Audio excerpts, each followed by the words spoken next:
अत्याचार हो रहा है साहब। ये अत्याचार तब नहीं देखा था आपके चैनल ने। आप बोल रहे अत्याचार हुआ था। आप क्या बोले? अत्याचार हुआ था। किस पर अत्याचार हुआ था? वो जो यात्रा कर रहे थे, जलाभिषेक की यात्रा कर रहे थे, उन पर अत्याचार नहीं हुआ? उनकी बेटियों, बहनों, गर्भवती महिलाओं, बच्चों पर जो जा रहे थे उन पर अत्याचार नहीं हुआ? वो लोग नहीं मारे गए? पुलिस पे हमला नहीं हुआ? गोलियां नहीं चली? लाठियां नहीं चली? पेट्रोल बम नहीं चले? हमले नहीं हुए? हत्याएं नहीं हुई? क्या क्या नहीं हुआ? बंधक नहीं बनाए गए? घंटों बंधक नहीं बना के रखे गए? बताओ।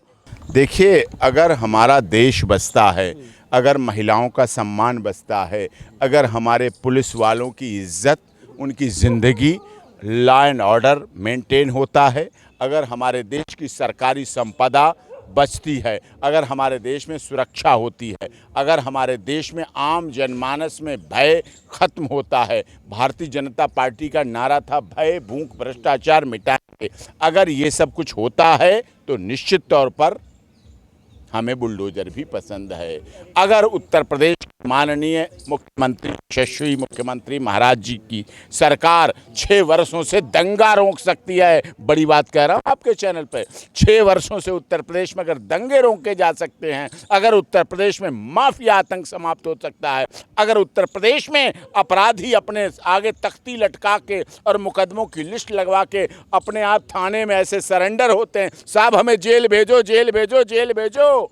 अगर लोगों में कानून का भय व्याप्त होता है, लोग अपने को सरेंडर कर रहे हैं, लोग अपनी बेल कैंसिल करा के अंदर जा रहे हैं, लोग जेल से निकलना नहीं चाह रहे, तो इसका मतलब सरकार का भय ठीक काम कर रहा है। और जब सरकार का भय ठीक काम करे, सरकार का कानून ऑर्डर करे, सरकार कानून के लिए काम करे, तो निश्चित तौर पर हमारे लिए अच्छा है। मंदिर बीच में, पास में पहाड़ियाँ, बहुत बड़ी बड़ी पहाड़ियाँ जो साइबर क्राइम का अड्डा थीं, जहाँ साइबर क्राइम दुनिया के लिए हाईटेक वो करके होता थे, कंप्यूटर साइबर पूरा बहुत बड़े लेवल पे होता था, तो वो अपराध की जननी है। वहाँ के पास पड़ोस के लोगों ने बहुत पहले से प्लानिंग की इस यात्रा को लेके। पेट्रोल बम रखे गए, बोतलें रखी गईं सैकड़ों की मात्रा में, असलाह रखे गए, कारतूस रखे गए, पत्थर इकट्ठे करके रखे गए, और जब पत्थर ऊपर से नीचे आता है उसमें ताकत चौगुनी हो जाती है। जब ऊपर से फेंका जाता है नीचे, ऊपर से फायरिंग की जाती है, निशाना ठीक लगता है। किसने वहाँ कारतूस रखवाए, किसने बंदूकें रखवाई, किसने अवैध असलाह रखवाए, किसने वहाँ पत्थर रखवाए, किसने वहाँ पेट्रोल बम रखवाए, ये जो सब हुआ है प्रोग्राम साजिश के साथ हुआ। हाँ, इतनी कमी मानता हूँ मैं खट्टर सरकार की, एलआईओ की थोड़ी कमजोरी थी, सीआईडी की थोड़ी कमजोरी थी, लेकिन बाद में सरकार ने पूरा कठोर नियंत्रण किया। एयर ड्रॉप करना पड़ा, पुलिस एयर ड्रॉप करके ऊपर से पहुंची। सोचिए कितनी घेराबंदी कर रही थी, पुलिस के लोग मारे गए, होमगार्ड वाले मारे गए, उनके परिवार अनाथ हुए, उनकी पत्नियां विधवा हो गई। ये कितनी बड़ी बात थी, कितनी गंभीर विषय था। अत्याचार हो रहा है साहब। ये अत्याचार तब नहीं देखा था आपके चैनल ने। आप बोल रहे अत्याचार हुआ था। आप क्या बोले? अत्याचार हुआ था। किस पर अत्याचार हुआ था? वो जो यात्रा कर रहे थे, जलाभिषेक की यात्रा कर रहे थे, उन पर अत्याचार नहीं हुआ? उनकी बेटियों, बहनों, गर्भवती महिलाओं, बच्चों पर जो जा रहे थे उन पर अत्याचार नहीं हुआ? वो लोग नहीं मारे गए? पुलिस पे हमला नहीं हुआ? गोलियां नहीं चली? लाठियां नहीं चली? पेट्रोल बम नहीं चले? हमले नहीं हुए? हत्याएं नहीं हुई? क्या क्या नहीं हुआ? बंधक नहीं बनाए गए? घंटों बंधक नहीं बना के रखे गए? बताओ। छिप रहे हैं डर के। पहाड़ की स्थिति, वाइल्ड लाइफ जो जंगल की जमीन है, कब्जा करके रखे हुए हैं रोहिंग्या, बांग्लादेशी। यही बांग्लादेशी जो मैं कहता था आप सीमा की नागरिकता पर सवाल उठाते हैं, वहाँ हजारों लोगों के नागरिकता सर्टिफिकेट आपका चैनल भी नहीं देखने जाएगा, आपका नहीं नागरिकता देखने जाएगा, उनकी आधार कार्ड चेक करने नहीं जाएगा, उनका इलेक्शन कार्ड नहीं चेक करने जाएगा। आप हमारी सीमा के लिए जरूर जांच करेंगे। सीमा आतंकवादी है, और जो सीधे गोली चला रहे हैं, सीधे पथराव कर रहे हैं, सीधे पेट्रोल बम चला रहे हैं, उनके लिए आपका चैनल कुछ नहीं करेगा। लेकिन बहुत से लोग तो ये भी कह रहे हैं कि सीमा हैदर के लिए तो फैसिलिटीज दे रही है सरकार, पक्ष ले रही है सरकार, लेकिन उन लोगों, बेकसूर लोगों को मारा जा रहा है तो वहाँ सरकार का मुंह नहीं खुल रहा है, उन पर अत्याचार कर रही है। फैसिलिटीज ले रही है। विपक्षी गए क्या? ना विपक्षी इधर आए। विपक्षी मणिपुर में तो गए, जाना चाहिए था, आई अप्रिशिएट इट, लेकिन विपक्षी हजारों किलोमीटर चले गए मणिपुर, लेकिन विपक्षी 100 किलोमीटर की दूरी पर नूह नहीं गए, मेवात नहीं गए, वहाँ आंदोलन नहीं करने गए, वहाँ देखने नहीं गए, वहाँ विधवाओं का दर्द नहीं देखा, वहाँ हत्या में मारे गए लोगों के शवों पर फूल माला चढ़ाने नहीं गए, वहाँ पुलिस वाले की हत्या हुई थाने के अंदर, साइबर वाले अपनी जान बचाने के लिए थाना बंद करके बैठ गए, गेट बंद करके बैठ गए और उनके गेट को, दीवार को बस चढ़ा के तोड़ दिया गया, बस चढ़ा अंदर घुसेड़ दी गई, आग लगा दी गई, सब कुछ जला दिया गया। हमारे देश की, हरियाणा की संपदा को जलाया गया, नष्ट कर दिया गया बुरी तरह से। लेकिन न्याय के लिए तो न्यायालय पर निर्भर रहना चाहिए, लेकिन यहाँ तो बुलडोजर पर निर्भर हो गई है सरकार। साहब न्यायालय है किसके लिए? जनता के लिए है ना, जनता की सुरक्षा के लिए है ना। मणिपुर प्रकरण सुना ना, आदरणीय सुप्रीम कोर्ट के माननीय चंद्रचूड़ साहब ने सुना ना, तो फिर सुना है ना,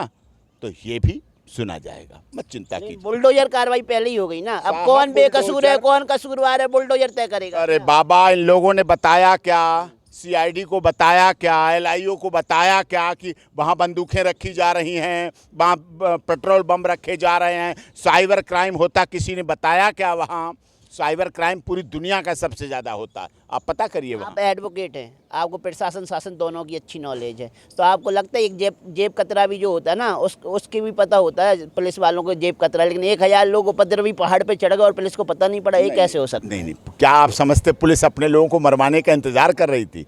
क्या पुलिस को ये पता था? पुलिस को पता था साइबर क्राइम करते हैं, पुलिस को पता था अपराधी हैं, पुलिस को पता था प्रोफेशनल अपराधी हैं, लेकिन पुलिस को ये नहीं पता था ये आस्तीन के सांप निकलेंगे, ये हम पर ही गोली चलाने लगेंगे। पुलिस को ये नहीं पता था निर्दोष जलाभिषेक चढ़ाने वाले लोगों पर हमला कर देंगे, ये नहीं पुलिस को पता। वीडियो के माध्यम से तो तरह तरह के वीडियो वायरल होते, पुलिस भी देख रही थी, पुलिस का विभाग भी देख रहा था, सब कुछ तो ओपन हो रहा था, फिर पुलिस को पता कैसे नहीं पड़ा? अरे साहब, तो नुकसान किसका हुआ? आपके चैनल का तो नहीं हुआ ना? मारा कौन गया? पुलिस अधिकारी मारे गए, होम गार्ड वाले मारे, उनके साथ के भाई मारे गए जो उनके साथ एक दिन पहले घूम रहे थे, ड्यूटी कर रहे थे, उनके घर लाशें पहुंची। इकलौते कमाने वाले थे, इकलौते अपने घर के अर्निंग मेंबर थे, उनके घरों में लाशें पहुंची हैं, लाशें। तो जब कोई वारदात होती है तभी सरकार क्यों जागती है? क्या सरकार कुंभकर्ण की नींद नहीं सो रही थी? रोहिंग्याओं का मामला हो या बांग्लादेशियों का मामला हो, उनको नहीं करने देते, सरकार को आप लोग करने नहीं देते हैं। अब आप लोगों को बुलडोजर बुरा लग रहा है, सरकार को आप काम नहीं करने देते हैं, आपके चैनल नहीं काम करने देते हैं, आप उन्हें निर्दोष बना देते हैं। आप देखिए, हमारी खट्टर जी की सरकार और अनिल विज जी जो माननीय गृह मंत्री हैं हरियाणा के, उनका साफ तौर पर कहना है निर्दोष छेड़े नहीं जाएंगे और दोषी छोड़े नहीं जाएंगे, और मैं अप्रिशिएट करता हूँ इस बात को, अच्छा लगता है। तो आप भी मान रहे हैं जो योगी जी का बुलडोजर है वो हर राज्य में चलना चाहिए? अरे साहब, है बुलडोजर किसके लिए? चलाने के लिए है कानून किसके लिए? मनवाने के लिए। हम मानते हैं जस्टिस डिले, जस्टिस विलंब से मिला गया न्याय न्याय नहीं रहता है, लेकिन जस्टिस हरीर, जस्टिस बरीड, जल्दबाजी में दिया गया न्याय भी न्याय नहीं रहता है। लेकिन बहुत से लोग कह रहे हैं हमारे पास तो खाने का भी लाले पड़ रहे हैं और हमारे टूटी फूटी झुग्गियाँ तोड़ दी जा रही हैं और बिना चिन्हित किए ही सब तोड़ फोड़ की जा रही है। जरूरी नहीं अपराधियों के मकान टूट रहे हैं, उसमें आम लोगों के भी नुकसान हो रहा है। नहीं, सब अतिक्रमण किया रखा, सब भूमि पर कब्जा है, सब भूमाफिया है, सब ने जगह घेर रखी है, उनके लिए आप नहीं जा रहे। उनके कागज देखे आपने? आप मुझे बताइए, आप बहुत जिम्मेदार चैनल के व्यक्ति हैं, बहुत सीनियर रिपोर्टर हैं, ग्राउंड जीरो पर आप रिपोर्टिंग करते हैं, आपका चैनल सब जगह देखा जाता है, आपने वहां जाके कागज देखे क्या? सीमा के कागज देखने पहुंच गए आप, लेकिन उनके कागज नहीं आप देखने जाएंगे। और इस देश में ऐसे लाखों लोग हैं जो रह रहे हैं, अनाधिकृत भूमि पर कब्जा करके रह रहे हैं, उनके कागज नहीं देखने जाओगे आप। तो कागज प्रेस देखेगी या सरकार देखेगी, प्रशासन देखेगी? प्रेस भी देख लेगी तो क्या गुनाह हो जाएगा क्या? आप भी चौथा स्तंभ है, कार्यपालिका, विधायिका, न्यायपालिका, आप भी मीडिया चौथा स्तंभ है, आप भी देख लेंगे तो बहुत से केस ऐसे हुए जो पुलिस ने दबाए, बहुत से केस ऐसे हुए जो शासन ने दबाए, बहुत से केस ऐसे जो प्रशासन ने दबाए, लेकिन आप लोगों ने उठाए और उनको चलाया।